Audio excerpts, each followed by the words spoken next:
На всех биржевых рынках сделки совершаются стандартными по объему контрактами. Чаще всего их называют лотами. По мере развития рынков размер лотов постепенно уменьшается, но даже работа с крупными лотами совершенно доступна всем желающим через систему маржевой торговли, которую предоставляет своим клиентам компания Альпари. Возьмем для примера средний размер лота, равный 10 тысячам долларов. Один лот равен 10 тысячам долларов. Чтобы оперировать такими деньгами, вы должны заключить договор с брокером, в данном случае с компанией Альпари, на обслуживание. На основании этого договора вам будет открыт специальный торговый счет, на который нужно внести минимально необходимую залоговую сумму. В данном случае залог ваш должен быть не менее 100 долларов. Говорят, что брокер предоставляет плечо или рычаг. То есть плечо или рычаг 1 к 100. Если у вас на счете 100 долларов, то вы можете оперировать 10 тысячами. Если 200, то 20 тысячами и так далее. Пусть на нашем торговом счете 100 долларов.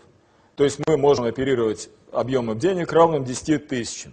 Мы даем приказ нашему брокеру, в данном случае компании Альпари, купить эти самые 10 тысяч долларов. По нашему приказу компании автоматически выделяется франков ровно столько, сколько соответствует 10 тысячам по текущему курсу, то есть 11 600 швейцарских франков. Поскольку мы уже дали приказ купить, то тут же автоматически по нашему приказу покупается 10 тысяч долларов.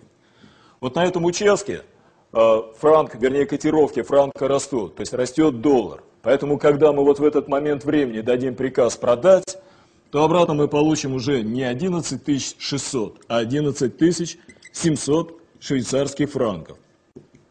Вот сумма, которая была выделена брокером на покупку 10 тысяч долларов, она возвращается обратно брокеру. А остаток, 100 швейцарских франков, это и есть наш доход, который начисляется на наш торговый счет. Но только начисляется он не в франках, а конвертируется по текущему курсу в доллары, что будет составлять примерно 86 долларов. Как же возникает прибыль при торговле валютами? Рассмотрим на примере доллар-швейцарский франк. Предположим, что на основе проведенного анализа мы предполагаем, что котировки будут расти. То есть в данном случае будет дорожать доллар, поскольку за него будут давать все больше и больше швейцарских франков. На Форексе все приказы отдаются по отношению к валюте, в которой выражен стандартный лот, то есть в нашем случае к долларам. Мы даем приказ нашему брокеру продать доллары, в данном случае за франки.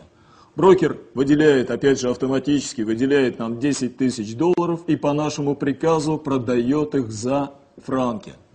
Франк на этом участке дорожает, поэтому когда мы даем приказ купить обратно доллары, то мы получаем уже не 10 тысяч, а 10 086 долларов.